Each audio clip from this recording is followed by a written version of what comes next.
www.hazratfirozmemon.org ایسے لوگوں کو حضرت نے نام دیا تقویٰ کا حیضہ، تقویٰ کا حیضہ، اور حضرت مجدد نے نام دیا تقویٰ کلابی، کتے والا تقویٰ۔ پیشاب کرے گا تو ٹانگ اٹھا کر پیشاب کرے گا کہ چھینٹے نہ لگ جائیں، کھائے گا گند۔ خدا کے واسطے اپنے اولاد پر حضرت نے انشاءاللہ تعالی ارادہ ہے جمعرات کو اس کو بیان کرنے کا، کیونکہ زیادہ لوگ ہوتے ہیں، ہو سکتا ہے آج بیان ہو جائے کسی وقت تاکہ جاری ہو جائے جلدی، جس میں 4 صفحات پر حضرت نے لکھا ہے کہ خدا کے واسطے اپنے گھر والوں پر رحم کرو، اپنے متعلقین پر ظلم کرتے ہو، ان کو اتنا ڈانٹتے ہو کہ کیوں بد نظری کی، کیوں جوانی برباد کی، یا ان کو شفقت سے سمجھاتے ہو، تو یہاں شفقت کیوں نہیں آتی؟ اپنے لیے تقوی، گھر والوں کے لیے فتویٰ۔ مفتی صاحب نے لکھ دیا کہ بھائی آپ کی بیوی ضد کر رہی ہے، جھگڑے کرنے کے موڈ میں ہے، آپ اپنے بیگم صاحبہ کو بچی کا بارات کا کھانا فرض نہیں، خلاف سنت ہے، گناہ نہیں ہے، اس لیے آپ جا کر اہلیہ کو پہنچا کر آ جائیں، خود شریک نہ ہو، پھر جب وہ کہے لینے آ جاؤں۔ اب یہ دین کے نزدیک آئے گی یا نہیں آئے گی فیصلہ آپ کے سامنے ہے، اور سختی سے کیا ہوگا ان کو پتہ ہی نہیں، ایسے الفاظ بولیں گے کہ ایمان کا خطرہ ہو جائے گا، اور جگہ جگہ بولیں گے کہ یہ تقویٰ کے حیضہ والوں سے شادی نہیں کرنا۔ ایک تو خود عمل نہیں ہے ہمارا، اور 4 باتوں پر عمل ہے تو دوسرے پر ظلم کر رہے ہیں۔ بڑا عجیب و غریب پرانا مضمون حضرت کا ملا ہے مجھے اللہ کی رحمت سے، یہ کہ ایسا عجیب و غریب معاملہ فرمایا کہ بددعائیں دیتے ہیں، ایسا اخلاق رکھو کہ سر میں درد ہو تو اولاد بھی روئے اور متعلقین بھی روئیں کہ اللہ ہمارے ابا جی کا درد ٹھیک کر دے، اور ورنہ بیوی کہے گی کہ اللہ میرے سر کے تاج کا درد اور بڑھا دے، یا اللہ اور بڑھا دے، اے اللہ برین ہیمریج کر دے تاکہ جان چھوٹے ہماری ایک طرف سے۔ کیا خیال ہے وہ بیان کر لیا جائے آج؟ ہاں مفتی صاحب چلو، مجھے خود ضرورت محسوس ہو رہی ہے اس کی۔ حضرت کا یہ بیان ہے 10 ربیع الاول 1407 ہجری مطابق 14 نومبر 1986 بروز جمعہ جناب۔ اللہ اللہ 1986 آپ کب پیدا ہوئے؟ ہاں 92 میں آپ کے پیدائش سے بہت پہلے سے۔ بعض لوگوں میں زیادہ تقوی کا حیضہ ہو جاتا ہے جس کا نام غلو فی الدین ہے۔ دین کو اس طرح پیش مت کرو کہ دین سے لوگوں کو نفرت پیدا ہو جائے۔ تقوی تو فرض ہے، ضروری ہے، مگر حیضہ نہ ہو۔ اس کا کیسے پتا چلے گا کہ ہمارا صحیح تقوی ہے یا حیضے والا تقوی؟ یہ آپ کو پیر بتائے گا، مرشد بتائے گا، شیخ بتائے گا، مولانا بتائے گا۔ تو اسے حال تو بتاؤ صحیح کہ میں اس طرح دوستوں کو، گھر والوں کو روکا روکی، ٹوکا ٹوکی کرتا ہوں، ان سے مشورہ تو لو جناب۔ بھائی ہم نے تو حضرت سے سنا اور دیکھا بھی، اپنے شیخ سے کس طرح اجازت دیتے تھے۔ حضرت تھانوی رحمۃ اللہ علیہ، حضرت حاجی صاحب رحمۃ اللہ علیہ عالم بنے پوچھتے تھے میں یہ کتاب لکھوں؟ حضرت اب دیکھیں بات نکلتی چلی جائے گی۔ حضرت گنگوئی رحمۃ اللہ علیہ ان کا کیا معاملہ تھا؟ وقت ہوگا تو یہ نہ رہ جائے تو وقت ہوگا تو انشاءاللہ بتا دوں گا، وہ بھی اللہ تعالیٰ کی رحمت سے انشاءاللہ تعالیٰ۔ اور ہم خود رائی پر چلتے ہیں کہ یہاں بیان کرنے چلے گئے، وہاں بیان کرنے چلے گئے۔ اب جس کا تعلق مضبوط ہوتا ہے سیدھا خبر میرے پاس آ جاتی ہے، جب ان کو فون کیا غلطی ہو گئی تب کیا کریں گے؟ غلطی ہو گئی تو۔ حضرت والا رحمۃ اللہ علیہ کے ایک خلیفہ ہے مولانا آکو جی برما میں، تو انہوں نے حضرت والا کے ایک اجازت یافتہ کے متعلقین سے فرمایا کہ میں آتا ہوں اتنا عرصہ یہاں رہتا ہوں گلشن خاندگاہ میں، مجھے تو ایسا لگتا ہے کہ تمہارے شیخ سوئی بھی گرتی ہوگی تو شیخ سے پوچھتے ہوں گے، سوئی بھی گرتی، کیوں ہم تو اب سمجھ میں ہم بڑا دین کا کام کر رہے ہیں، صحبت صالحین کی اہمیت ہی نہیں جس کو اللہ نے فرض فرمایا۔ کتنا ساتھ رہو۔ علامہ آلوسی رحمۃ اللہ علیہ مفتی بغداد، اے خالطہم لتکونوا مثلہم، اتنا ساتھ رہو کہ ان کا رفتار، گفتار، کردار، تحریر، تقریر، صبر، اشکبار آنکھیں، گناہوں سے بچنا، پتہ نہیں کیا کہ ہمارے اندر ٹرانسفر ہو جائے۔ اب ٹنڈو آدم والے روز آئیں گے 4 گھنٹہ اداروں کے اندر پڑھا رہے ہیں، اس کو پڑھائی کو چھوڑ دیں گے، اللہ معاف فرمائے، اور رابطہ مضبوط رکھیں گے خط و کتابت کے ذریعے یا ٹیلی فون کے ذریعے۔ طویل بات ہوگی تو خط لکھنا پڑے گا یا ای میل۔ علامہ جلال الدین سیوطی رحمۃ اللہ علیہ کی جامع صغیر کی شرح فیض القدیر میں آپ صلی اللہ تعالی وسلم فرماتے ہیں یسروا ولا تعسروا، اپنے ماحول میں دین کو آسان پیش کرو، سختی اور تنگی مت پیش کرو۔ پھر اپنی عرض کر لیا اپنے لیے سختی، دوسروں کے لیے نرمی، کہ آدمی سمجھے کہ اسلام بڑا مشکل مذہب ہے۔ وبشروا ولا تنفروا، اور ہر وقت خوشخبری سنایا کرو، یعنی بشارت دیا کرو، نفرت مت دلاؤ۔ باتیں اور دین اتنا تنگ مت پیش کرو کہ آدمی کو نفرت ہو جائے اور دیکھتے ہی کہے کہ مولویوں سے خدا بچائے۔ مولوی یا داڑھی والوں کو تو ایسے اخلاق رکھنا چاہیے کہ سب عورتیں اور خود اس مولوی کی بیوی ہر جگہ یہ کہے کہ اے اللہ ساری دنیا کی عورتوں کو کسی ملا سے ملا دیں. مولوی مطلب مولا والا. ایسی محبت پیش کرو، ایسا ضبط و تحمل پیش کرو، ذرا سی باتوں میں رلانا، پریشان کرنا، مارنا، گالیاں دینا، دین میں تنگی پیدا کرنا صحیح نہیں. حدیث کے خلاف اس کی زندگی ہے. وہ سمجھتا ہے کہ میں دین اور خدا کا بڑا عاشق ہوں. عاشق نہیں، یہ فاسق ہے. اس لیے ہے کہ اپنے موتی کو اپنے بزرگوں کو دکھا کر مشورہ کرو کہ یہ اصلی بھی ہے یا نہیں. کیسا جملہ ہے؟ اپنے موتی کو جس کو ہم سمجھ رہے ہیں کہ اصلی ہے اس کو دکھاؤ تو صحیح پہلے. ہمارے ایک دوست بیٹھے، اچانک نظر پڑ گئی، انہوں نے تنگ کر کے رکھ دیا ہے. ابھی کچھ عرصے سے تنگ نہیں کر رہا. ان کو تقویٰ کا ہیضہ ایسا ہے کہ ہاتھ تک اٹھا لیں گے کسی پر، چیخیں بھی مار لیں گے. جب میں کہوں گا غلطی ہو گئی، معافی چاہتا ہوں، آئندہ نہیں ہوگا، پھر آئندہ کرتا ہے. اور حقیقت یہی ہے، دل کی یہی بات ہونی چاہیے. رونا بھی چاہیے، سجدے میں سر بھی رکھنا چاہیے کہ اللہ آپ نے مجھے جو کیفیت دی ہے یہ پوری نہیں ہے. میں گناہ گار ہوں، گندا ہوں، خطا کار ہوں. کل بنی آدم خطا میں بھی آتا ہوں. اے اللہ مجھے خیر الخطائین بنا دے کہ جب دلی لگا بیٹھے اور ناز اٹھانا ہوگا 100 بار اور اٹھیں 100 بار منانا ہوگا. دعا یہی کرے. خیر وہ تو آگے بھی ایک جملہ آ رہا ہے، دعا یہی کریں. ہر بات میں انٹیلیجنس چیف کی طرح بیوی کی غلطیاں، بچے کی غلطیاں، وہ تو غلطیاں تو ہوں گی جب ایک گھر میں رہ رہے ہیں. تو باپ کی غلطیوں کو نہیں چھوڑتے، اللہ معاف فرمائے. ماں کی غلطیاں نکالتے ہیں، ان کو آنکھیں دکھاتے ہیں، لیتے ہیں ان کی ہدایت. میرے آپ کے ہاتھ میں تھوڑی ہے، اپنی ہدایت بھی نہیں. حدیث کے خلاف اس کی زندگی ہے. دیکھو حضرت عائشہ صدیقہ رضی اللہ عنہ فرماتی ہیں کہ کبھی حضور صلی اللہ علیہ وسلم میرے پاس نہیں تشریف لائے اس حالت میں کہ آپ کے چہرے سے بالکل خوف طاری ہو جائے، مسکراتے ہوئے آتے تھے. یہ بھی سنت ہے. اور میرے جیسا کیسے داخل ہوتا ہے، میری طرف دیکھنا، ایسے داخل ہوگا تاکہ کوئی بچہ بے تکلف نہ ہو جائے. پہلے ہی ڈر جائے کہ بم آ گیا، گھر میں ایسا ہاتھ لگائیں گے پھٹے گا بم. اچھا بیوی نے فرض کرے سلام کیا، ایک مثال ہے. منہ تو ایسا ہی ہے، سلام تو ہمیں پہل کرنا ہے، تکبر سے بری رہے گا. حدیث پاک ہے ہم سلام نہیں کریں گے کیونکہ بیان کرتا ہے واجہ. ارے ہم بیان کرتا پڑا ہے نا، تم کون سا بیان کرتا پڑا ہے جی. چلو بیوی نے سلام کیا، آپ بیوی تھوڑی ہے بھائی، ایک مثال دے رہا ہوں. اب آپ مفتی صاحب ہیں، آپ کیسے بیوی ہو جائیں گے، یا عورتیں کیسے آئیں گی؟ ہاں سلام کریں. وعلیکم السلام. مسکراہٹ بھی نہیں ہے چہرے پر. آپ صلی اللہ علیہ وسلم کے چہرے مبارک پر ہر وقت تبسم ہوتا تھا. سامنے آپ آئیں گے نا جب خانقاہ میں داخل ہوں گے، 2 حدیث پاک اوپر لکھی ہوئی ہے. پھر آخر میں شیخ العرب العجم کی اس حدیث پاک کی روشنی میں نصیحت کہ ہونٹوں پر تبسم، لہجہ نرم، چہرے پر شکستگی اور مخلوق خدا پر شفقت و رحمت. یہ شفقت ہے ماں باپ کو اکڑنا. بیٹا چلو ہمارے ساتھ گناہ کی جگہ پر، اب مہربانی کر کے بس آپ دعا کریں، آپ کی دعاؤں کی برکت سے اللہ نے مجھے توفیق دی ہے بچنے کی. یا دوسری طرف آپ حرام کرنے جا رہے ہیں، آپ کو مرنا نہیں ہے، دوزخ آپ کے ہاتھ میں توبہ ہے. یہ بکواس آپ سوچو ذرا. اللہ نے تمہیں اجازت دی ہے، حدیث پاک نے اجازت دی. اس طرح ہمارے شیخ تو ایسی نصیحت فرماتے تھے کہ پہلے سے ہی گھر میں کام کرو نا. اب جب ماں باپ ضد کر رہے ہیں کہ ہمیں تو لے جاؤ گناہ کی جگہ پر، اب تقویٰ کا اعزاز نہیں، میں لے جاؤں گا، آپ بس میں جا کے دھکے کھاؤ. اور میں نہیں، لے جاؤ اور خود شریک مت رہو. کہ ابا یہ فون آپ کے پاس ہے، جب آپ حکم فرمائیں گے آپ کا غلام حاضر ہے انشاءاللہ تعالی.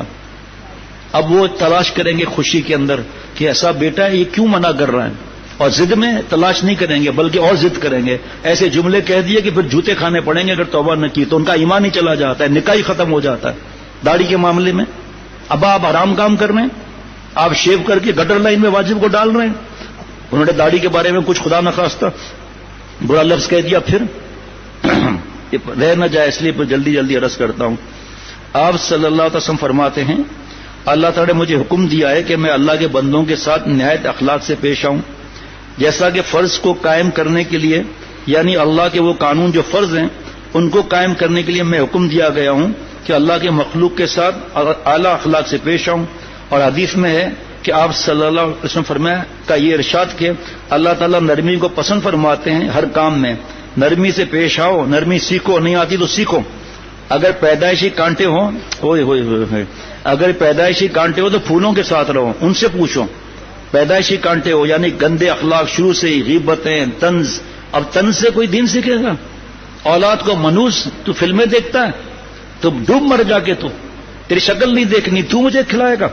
یہ خود ہی زبان سے غلط جملے کہہ رہا ہے، کھلانے والا تو اللہ ہے. یہ کیا اولاد قریب آئے گی جس کو ہم دین دل میں ڈال سکیں؟ آپ اپنے کو نیک سمجھ رہے ہیں حرام، اس لیے دوسروں کو حقیر سمجھ رہے ہیں، اس لیے تو اتنا شور کر رہا ہے اولاد پر. اولاد سے کہہ رہے تو منوس ہے. اور حدیث پاک سے پتا چلتا ہے کہ بیٹا بیٹی کاروبار گاڑی گھر کوئی منوس نہیں ہے. اللہم ارحمنی بترک المعاصی ولا تشقنی بمعصیتک، اے اللہ مجھ پر وہ رحمت نازل فرما جس سے میں گناہ چھوڑ دوں اور گناہ کر کے مجھے بدبخت نہ بنا. یہ موبائل گندا ہے تو یہ بدبخت ہے، وی سی آر کیبل بدبخت ہے. ہم گناہ میں بھائی آج مجھے ہدایت مل گئی، فرض کرو میں اللہ والا، مجھے اللہ بنا دے، تو ہماری چاہت تو یہی ہوگی کہ یہ مزہ آ رہا ہے سب میں نہ بنے، لیکن بھائی مجھے تو اس بڑھاپے کے اندر توفیق ملی، اللہ دے توفیق، میں مثال دے رہا ہوں. اور ہم چاہتے ہیں کہ آج کے آج یہ ٹھیک ہو جائے، بس کیونکہ اللہ والوں سے کٹ گئے، کٹی پتنگ ہو گئے، جس کو چاہے جو چھین لے، نفس چھین لے، شیطان چھین لے، معاشرہ چھین لے. اور چمچے الگ گرما گرمی کرتے ہیں، ابے یار بڑا بیان کرتا ہے، ابے یار تبے یار تیری بیوی تو بغیر پردے کی جا رہی تھی، تو نے ٹھیکہ لیا ہوا ہے. ایک کانٹا رو رہا تھا، آنکھ خارمی گرست کے عیبے پوشے خلق شد مستجاب دعوت و کل ادا شد. اے اللہ آپ نے مجھے کانٹا پیدا کیا ہے، اب مالی آتا ہے کھربا بار کے نکال لیتا ہے. اللہ نے دعا سنی، اوپر پھول اگا دیا، جو بارش پھول پر کانٹے پر، جو دام پھول کا وہی کانٹے کا. کانٹے کو چھیل کر کوئی گلاب کا پھول بیچے آپ کے، نہیں مجھے تو کانٹے والا چاہیے. تو عمل کے اعتبار سے میں کانٹا ہوں. اللہ تعالیٰ نے شیخ العرب والعجم کے پھول میں مجھے دامن چھپایا، مجھے چھپایا، میں نالائق کا نالائق رہا. حضرت میر صاحب رحمۃ اللہ علیہ کے پھول میں اللہ نے مجھے چھپایا، پھر وہی ناقدری. اب شیخ الحدیث ترجمان اکابر بنگلہ دیش حضرت شاہ عبد المتین صاحب دامت برکاتہ سے اللہ نے جوڑا، اب بھی وہی حرکتیں، تو میری غلطی ہے نا، اللہ نے تو پھول دے دیا نا. اور یہ تو کانٹے ہی کانٹے رہیں گے. میں عمل کا کانٹا، ہم عمل کے کانٹے جب پھول کے ساتھ اللہ والوں سے جڑیں گے تو کانٹے نہیں بنیں گے. اللہ ہمیں بھی ایک دن پھول بنا دیں گے انشاءاللہ تعالیٰ اپنی رحمت سے. جناب ان کی صحبت سے انشاءاللہ تعالیٰ ہمارے کانٹے بھی گل بن جائیں گے. اخلاق سیکھے جاتے ہیں، اخلاق کی بلندیاں سیکھی جاتی ہیں. کتاب میں تو ہے عمل، یہ حدیثیں کس لیے ہیں؟ آپ صلی اللہ علیہ وسلم کے ارشادات کس لیے ہیں؟ بھائی کیا یہودی عیسائی اس پر عمل کریں گے؟ بلکہ تمام احادیث مسلمانوں کے لیے ہے. یہ تقویٰ کا حیضہ عجیب معاملہ ہے. بعض مسٹر جو داڑھی نہیں رکھتے وہ اللہ کی بندیوں کو خوش رکھتے ہیں، آرام سے رکھتے ہیں، ڈرتے ہیں اللہ کی سفارش سے. اور بعض تقویٰ کے حیضہ والے بعض ملا داڑھی والوں کو سب حضرت والا مولانا مولوی ملا کہتے تھے. اور یہ ملا خوفناک بھیڑیا کی طرح سے اپنی بیویوں کو ستا کر ملائیت سے نفرت پیدا کرتے ہیں. کچھ مت پوچھیے. ایک مرتبہ میرے مطب پر پردے سے خاتون آئی، چند ہفتے حضرت نے مطب کیا تھا، پھر نیلام کر دیا تھا کہ حکیم صاحب اشرفی تیل درد والا چاہیے، کیونکہ میرے شوہر جو مولانا صاحب اور فلاں مسجد کے امام بھی ہیں، انہوں نے مجھے اتنے جوتے لگائے کہ میرے سر میں چھوٹی چھوٹی گٹھلیاں پیدا ہو گئی ہیں، سر میں ورم ہو گیا ہے. یہ کیا ہے؟ یہ مزاج میں جنونیت اور دیوانی ہے یا نہیں؟ یہ تقویٰ کا حیضہ ہے یا نہیں؟ اس کا علاج ہے. جس کا مزاج سودائی ہو، وہ یعنی غصے سے پاگل ہو جاتا ہو، وہ کسی اللہ والے سے اپنی اصلاح کرایا کر. لیکن سب سے بڑی دوا اللہ تعالیٰ کا خوف ہے اور خدا تعالیٰ کے مقبول اور نیک بندوں کی صحبت ہے. ان کی برکت اور دعاؤں سے اخلاق صحیح ہوتے ہیں. شکاوت سعادت سے بدل جاتی ہے. یہ پھر بخاری شریف حدیث پا کہ شکاوت سعادت سے کس طرح بدل جاتی ہے. بشرطیہ اصلاح کی نیت بھی ہو، ورنہ آئے ڈاکٹر کے پاس چائے بسکٹ دوست بن کر آئے. حضرت مجدد نے اس کے فرمایا پان بھی ملے گا. یہی مریض بن کر دوست آئے تو انجیکشن کڑی دوا بھی ملے گی. فرمایا شیخ کے پاس کچھ لوگ دوست بن کر آتے ہیں تو چائے حاضر ہے بھائی، جو بھی شربت ہے حاضر ہے. اور یہی جب مریض بن کر آئے شیخ کے پاس اپنا دل پیش کرے کہ میرے دل کے اندر گٹر لائنیں نکال کر نبوت کا باغ لگا دیجئے، اس کے ہاتھ میں نہیں ہے تربیت کے حساب سے، تو پھر ڈانٹ بھی پڑے گی. آج ہم بھاگتے ہیں اپنے اصلاح سے. گاڑی میں ڈینٹ لگائے، چومنے سے نکل جائے گا، ربنگ سے نکل جائے گا، پالش سے نکل جائے گا، اسپرے سے نکل جائے گا. ہتھوڑا چاہیے، دھڑ کی آواز آنا چاہیے. تو نفس کا ڈینٹ بھی ڈانٹ سے نکلتا ہے اور پالش سے نہیں نکلتا. جو اپنے آپ کو پیش کرے، حضرت تھانوی رحمۃ اللہ نے فرمایا، یہی بات فرمائی کہ ڈاکٹر کے پاس دوست بن کر گئے اور اسی طرح شیخ کے پاس دوست بن کر آئے. فرمایا مجھے جو اپنا قلب دل پیش کرتا ہے تو اشرف علی کسی کی رعایت اور مروت نہیں کرتا. جاتا ہے جائے، آتا ہے آئے، میں خیانت نہیں کر سکتا. مجھے اللہ کو جواب دہ ہونا پڑے گا کہ جب تیرے پاس ایک نیک گمان رکھ کر آیا، اپنے آپ کو پیش کیا تو رعایت کیوں کی؟ فرمایا اس پر کوئی مجھے سخت کہہ دو کہتا پھرے. جہاں سختی ہے وہاں سختی ہے، جہاں نرمی ہے وہاں نرمی ہے. آج کتنے لوگ ہیں جو اپنے گھر والوں کے لیے، گھر کے لیے اصلاح کراتے ہیں؟ مار مار کے حشر کر دیا، بیٹا بھاگ گیا. مار مار کے حشر کر دیا کہ اس کے ساتھ فلم کیوں دیکھی ہے، بعد میں پتا چلا چرس بھی رہا ہے، اپنے سے دور کر دیا. پیار محبت سے نزدیک ہوگا، پھر دین کی بات آہستہ آہستہ ڈراپ کر کے آنکھوں کے اندر کتنا ڈالتے ہیں؟ 50 ڈراپ ڈالتے ہیں مفتی صاحب، ایک ہی ڈراپ ڈالتے ہیں نا، تو یہی اس کا ڈراپ ان کے پاس دو ہے جی، آنکھوں میں مجبوری ہے میری جیسے، وہ آنکھوں کا ڈراپ بھی ہے، ٹھیک ہے، سیکھا نہیں نا، اب بیوی کو مار کے بھرکس بنا دیا، طلاق کی دھمکیاں دے دیں، نہیں، جھگڑے ختم کریں، جائز بات اس کی ماننی ہے، ناجائز بات میں ہم مانیں گے نہیں، ماریں گے بھی نہیں۔ اب اس کو پتا ہے یہ دوزخ کا راستہ ہے، جنت کا راستہ ہے، ان کی ہمت نہیں بڑھائیں گے، جاؤ دوزخ کے راستے پر جاؤ، شیخ نے کہا تمہیں کچھ کہنا نہیں ہے، اس لیے سیکھنا ہے بھائی، ابھی 10 منٹ میں ہم سیکھ لیں گے کیا؟ میں سیکھ لوں گا یہ پڑھ کر، کیا میں اپنے شیخ سے پوچھوں گا؟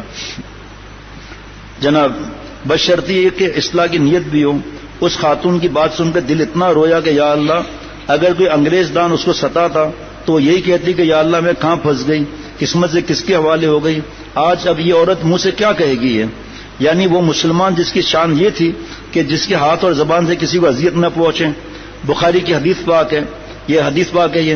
آج مسلمانوں کے خواص، مقتدا، پیشوا، داڑھی والا، تہجد پڑھنے والا، اللہ اللہ کرنے والا، مشائخ سے بیعت بھی ہے، اس کے گھر والے بھی خوش نہ ہوں، اس کے بیوی بھی پریشان ہو جائے، جس ماحول میں رہے لوگ تنگ آ جائیں کہ خدا کرے اس کو موت کب آئے، اللہ کرے وہ یہ اس ماحول سے بری طرح نکالا جائے۔ یہ کیا بات ہے؟ ہمارے اخلاق میں اتنی شدت کہاں سے سیکھی؟ آپ صلی اللہ علیہ وسلم نے کس طرح دین پیش کیا، صحابہ رضوان اللہ علیہ مجمعین نے کس طرح دین پیش کیا؟ ارے ہمارے اخلاق میں تو جاذبیت ہونی چاہیے۔ اگر ہمارے سر میں درد ہو جائے تو سارا ماحول جس میں ہم رہتے ہیں وہ رونے لگے، ہائے میرے محسن کے سر میں درد ہے، آج دعا کرو بھائی اللہ ان کو شفا دے۔ اللہ نہ کرے کہ ایسے اخلاق پیش آئے کہ اگر سر میں درد ہو تو لوگ کہیں سر میں درد اور شدید ہو جائے گی، دعا نہ کریں، یہ دعا نہ کریں خدا کرے ظالم اچھا ہی نہ ہو۔ کیا کہیں، کس طرح سے میں اپنا دل سینے سے نکال کر آپ کے سامنے رکھ دوں؟ شیخ العرب والعجم کی بات ہے، یہ میری بات نہیں ہے۔ واللہ مجھے انتہائی غم ہوتا ہے، قسم کھائے کوئی اللہ والا، جب میں یہ سنتا ہوں کہ کسی مخلوق کو کوئی ستا رہا ہے۔ خود برداشت کر لو، قیامت کے دن اللہ سے بھی رحمت لینی ہے، سودا کرنا ہے، اس کو سوچ لو، بہت زیادہ متقی مت بنو، اتنا تقوی کا اعزاز مت کرو، دین میں غلو مت کرو۔ آپ صلی اللہ علیہ وسلم فرماتے ہیں دین میں غلو مت کرو، پوچھو علماء سے، اللہ والوں سے یا بزرگوں سے، یا بزرگ نہیں ملتے تو بزرگوں کے غلاموں سے پوچھو، پوچھے گا وہی جس کو اللہ والا بننا ہے۔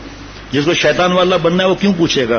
حضرت والا جب یہ بیان کرتے تھے، ابھی تو بیویوں کے حقوق پر بیان نہیں ہوا، جب ماں باپ کے حقوق پہ بیان کرتے تھے یا بیوی کے حقوق پر بیان کرتے تھے یا اخلاق بھائیوں وغیرہ ستا، فرمایا آج معافی مانگ لو، تنہائی میں بیوی کو گلے لگ کر معافی مانگ لو کہ اب مجھے پتا چلا کہ اللہ نے آپ کی اور حضور صلی اللہ علیہ وسلم نے آپ لوگوں کی سفارش کی ہے، آج کے بعد میں آپ کو انشاءاللہ ہاتھ نہیں اٹھاؤں گا، گالی نہیں دوں گا، بس اللہ کے لیے مجھے معاف کر دو۔ وہاں میں معافی نہیں مانگ سکتا آسمان پر، وہاں بھی حضرت فرماتے تھے بعض لوگ اکڑتے ہیں میں اور معافی مانگو بیان کرنے والا، فرمایا پھر وہاں دیکھنا کیسے معافی مانگتے ہو، وہاں معافی نہیں ملے گی۔